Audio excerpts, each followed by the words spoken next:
"Ratty," said the mole suddenly one bright summer morning, "if you please, I want to ask you a favour."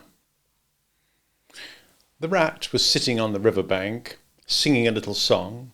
He'd just composed it himself, so he was very taken up with it, and would not pay proper attention to Mole or anything else.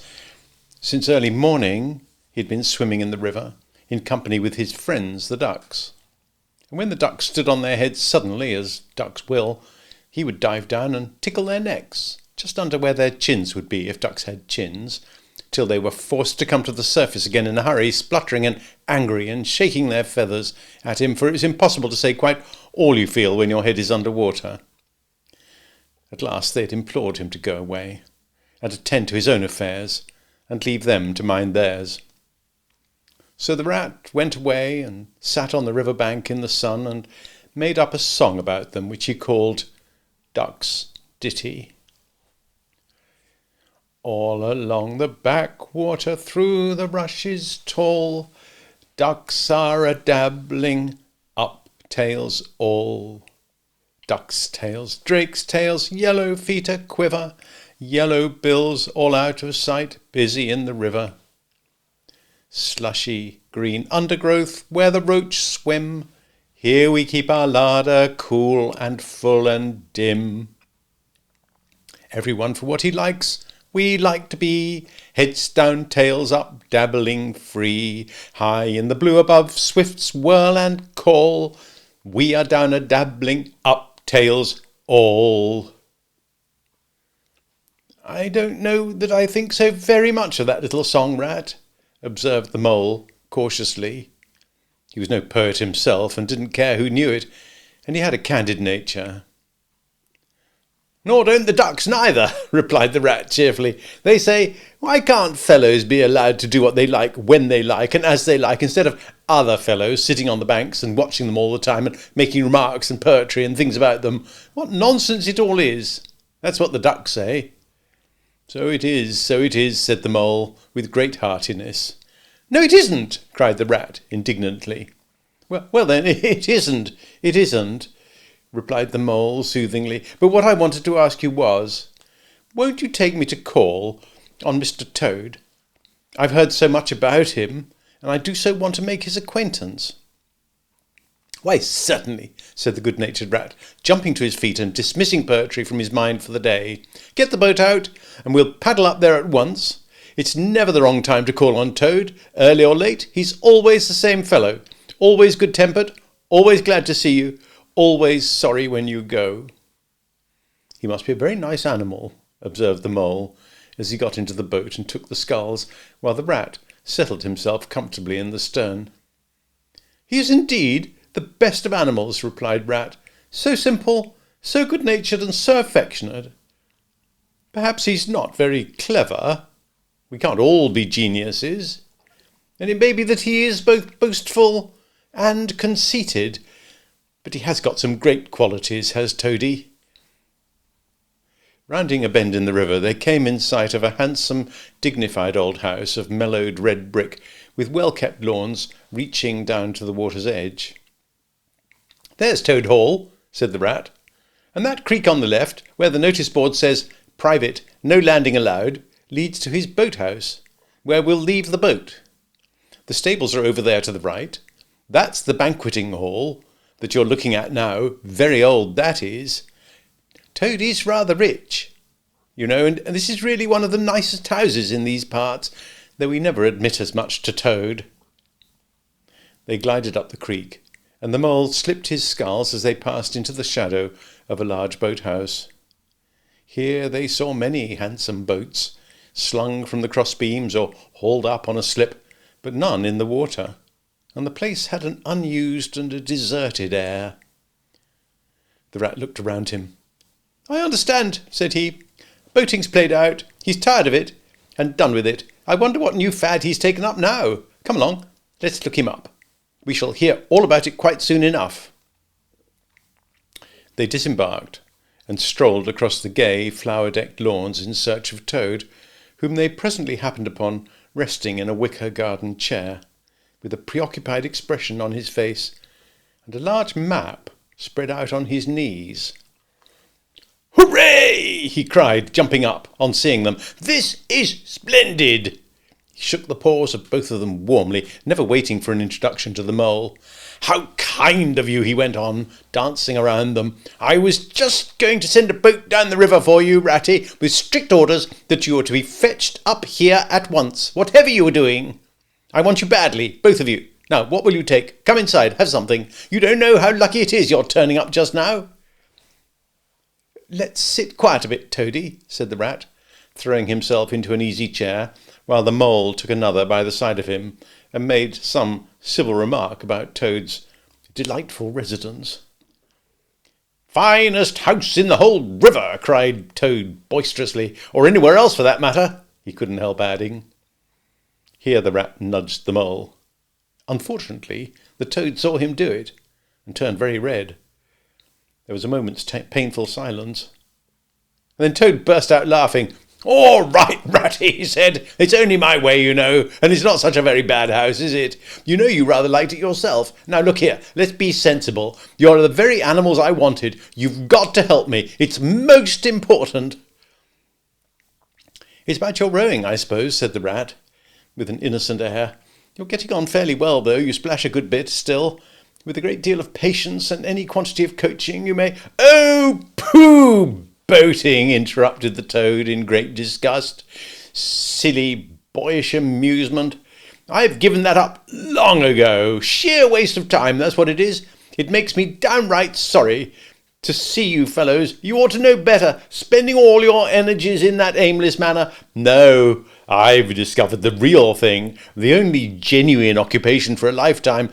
I propose to devote the remainder of mine to it, and can only regret the wasted years that lie behind me, squandered in trivialities.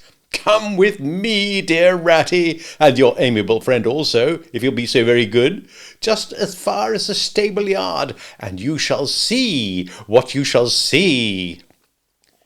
He led the way to the stable yard accordingly, the rat following with a most mistrustful expression. And there, drawn out of the coach house into the open, they saw a gypsy caravan, shining with newness, painted a canary yellow, picked out with green and red wheels. There you are, cried the Toad, straddling and expanding himself. There's a real life for you, embodied in that little cart. The open road, the dusty highway, the heath, the common, the hedgerows, the rolling downs, camps, villages, towns, cities, here today, up and off to somewhere else tomorrow, travel, change, interest, excitement, the whole world before you, and a horizon that's always changing. And mind, this is the very finest cart of its sort that was ever built, without any exception. Come inside, look at the arrangements. Planned 'em all myself, I did. The mole was tremendously interested and excited, and followed him eagerly up the steps and into the interior of the caravan. The rat only snorted and thrust his hands deep into his pockets, remaining where he was. He was indeed very compact and comfortable. Little sleeping bunks, a little table that folded up against the wall, a cooking stove, lockers, bookshelves, a bird cage with a bird in it, and pots, pans, jugs and kettles of every size and variety. All complete, said the Toad triumphantly, pulling open a locker. You see, biscuits, potted lobster, sardines, everything you can possibly want. Soda water here, baccy there, letter paper, bacon, jam, cards, dominoes. You'll find, he continued, as they descended the steps again, you'll find that nothing whatever has been forgotten when we make our start this afternoon. I beg your pardon, said the rat slowly, as he chewed a straw. But did I overhear you say something about we and start and this afternoon? Now, you dear good old Ratty, said Toad imploringly, don't begin talking in that stiff and sniffy sort of way, because you know you've got to come. I can't possibly manage without you. So please consider it settled and don't argue. It's the one thing I can't stand. You surely don't mean to stick to your fusty old river all your life. Just live in a hole in the bank and boat. I want to show you the world. I'm going to make an animal out of you, my boy. I don't care, said the rat doggedly.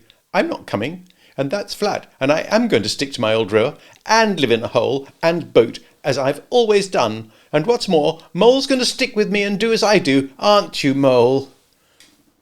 Of course I am," said the Mole loyally. I will always stick to you, Rat, and what you say is to be, has got to be. All the same, it sounds as if it might have been, well, rather fun, you know," he added wistfully.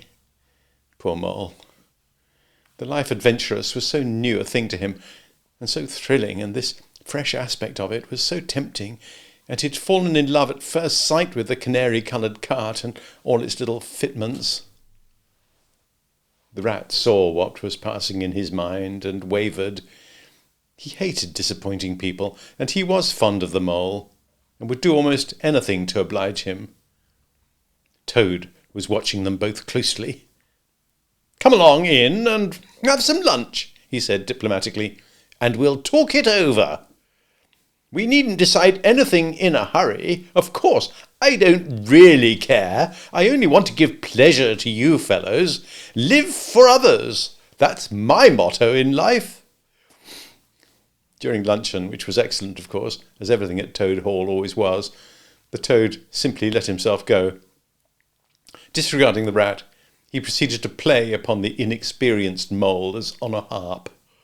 Naturally, a voluble animal, and always mastered by his imagination, he painted the prospects of the trip, and the joys of the open life and the roadside, in such glowing colours that the Mole could hardly sit in his chair for excitement.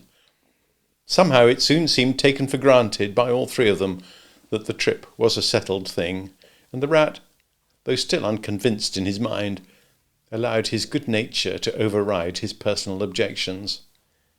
He could not bear to disappoint his two friends, who were already deep in schemes and anticipations, planning out each day's separate occupation for several weeks ahead. When they were quite ready, the now triumphant Toad led his companions to the paddock and set them to capture the old grey horse, who, without having been consulted, and to his own extreme annoyance, had been told off by Toad for the dustiest job in this dusty expedition. He frankly preferred the paddock. It took a deal of catching.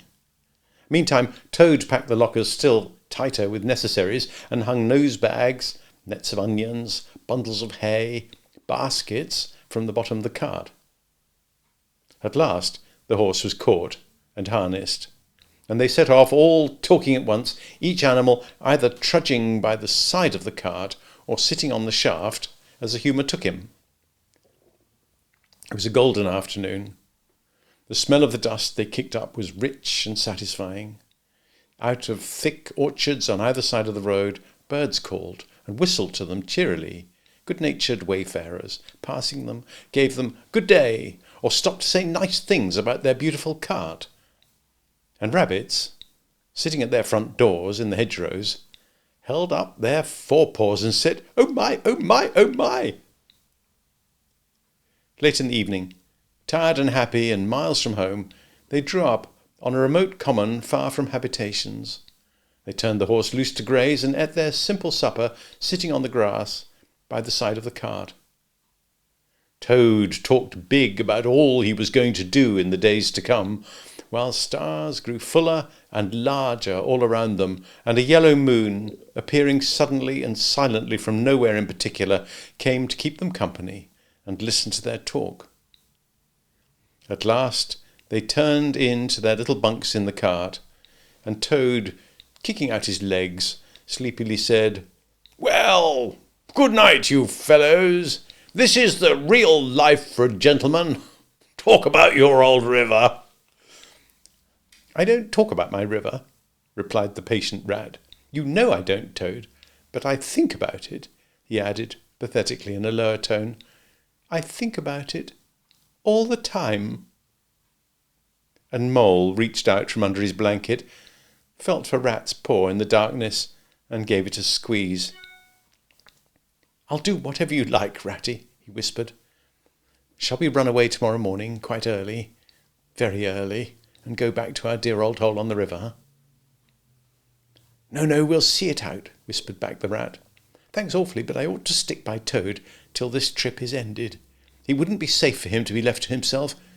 It won't take very long. His fads never do. Good night. The end was indeed nearer than even the rat suspected. After so much open air and excitement, the toad slept very soundly, and no amount of shaking could rouse him out of bed next morning.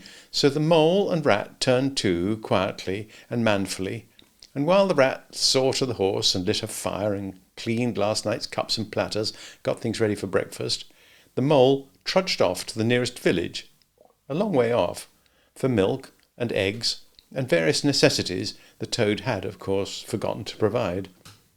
The hard work had all been done, and the two animals were resting, thoroughly exhausted, by the time Toad appeared on the scene, fresh and gay, remarking what a pleasant, easy life it was they were all leading now, after the cares and worries and fatigues of housekeeping at home.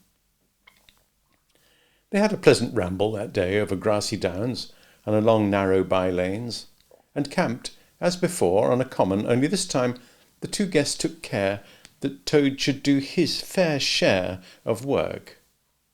In consequence, when the time came for starting next morning, Toad was by no means so rapturous about the simplicity of the primitive life, and indeed attempted to resume his place in his bunk, whence he was hauled by force. Their way lay, as before, across country, by narrow lanes, and it was not until the afternoon that they came out on a high road, their first high road. And there, disaster, fleet and unforeseen, sprang out on them. Disaster, momentous indeed to their expedition, but simply overwhelming in its effect on the after-career of Toad. They were strolling along the high road easily, the mole by the horse's head, talking to him, since the horse had complained that he was being frightfully left out of it. Nobody considered him in the least.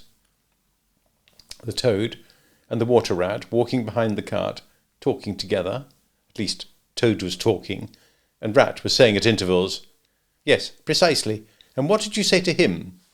and thinking all the time of something very different, when far behind them they heard a faint warning hum, like the drone of a distant bee. Glancing back, they saw a small cloud of dust, with a dark centre of energy, advancing on them at incredible speed, while from out of the dust a faint poop poop wailed like an uneasy animal in pain.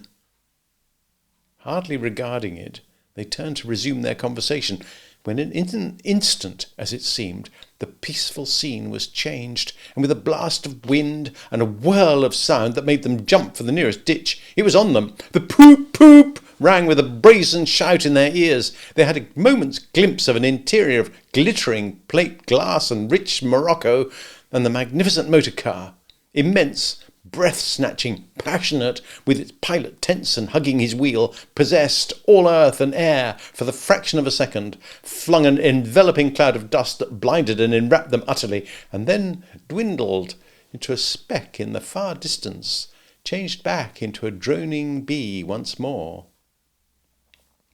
The old grey horse, dreaming as he plodded along of his quiet paddock, in a new raw situation such as this, simply abandoned himself to his natural emotions.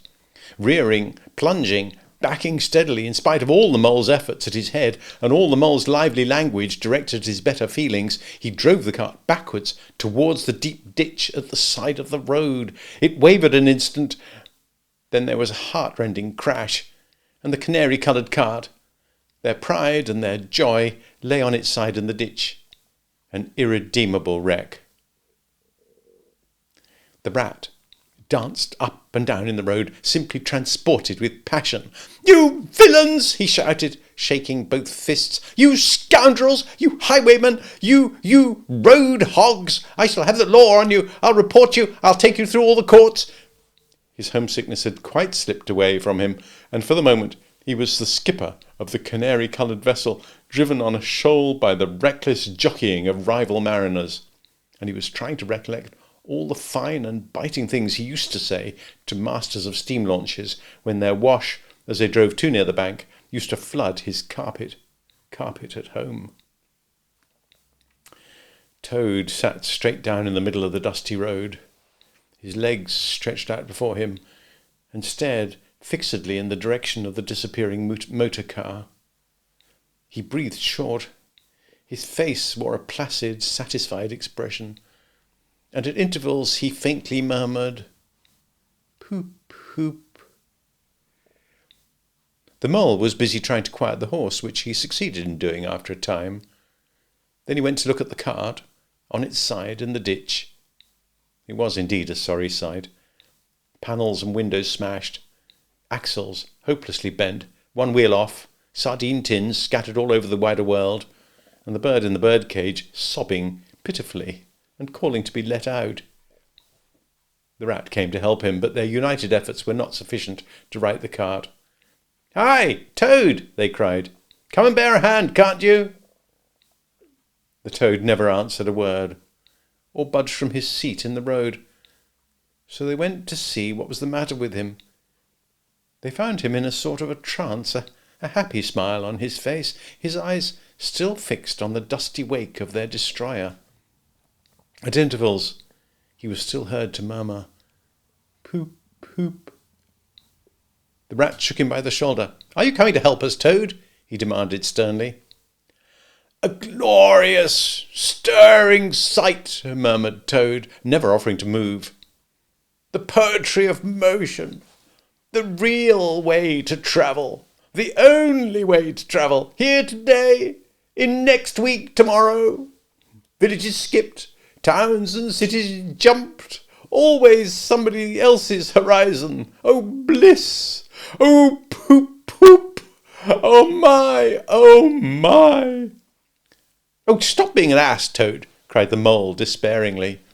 "And to think I never knew," went on the toad in a dreamy monotone, "all those wasted years that lie behind me. I never knew, never even dreamt. But now that I know, now that I fully realise, oh, what a flowery track lies spread before me. Henceforth, what dust clouds shall spring up behind me as I speed on my reckless way? What carts I shall fling carelessly into the ditch in the wake of my magnificent onset? Horrid little carts, common carts, canary-coloured carts."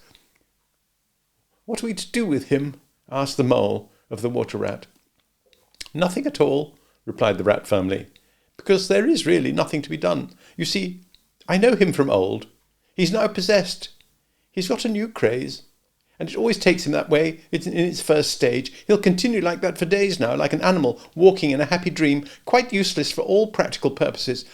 Never mind him. Let's go and see what there is to be done about the cart." A careful inspection showed them that even if they succeeded in righting it by themselves, the cart would travel no longer.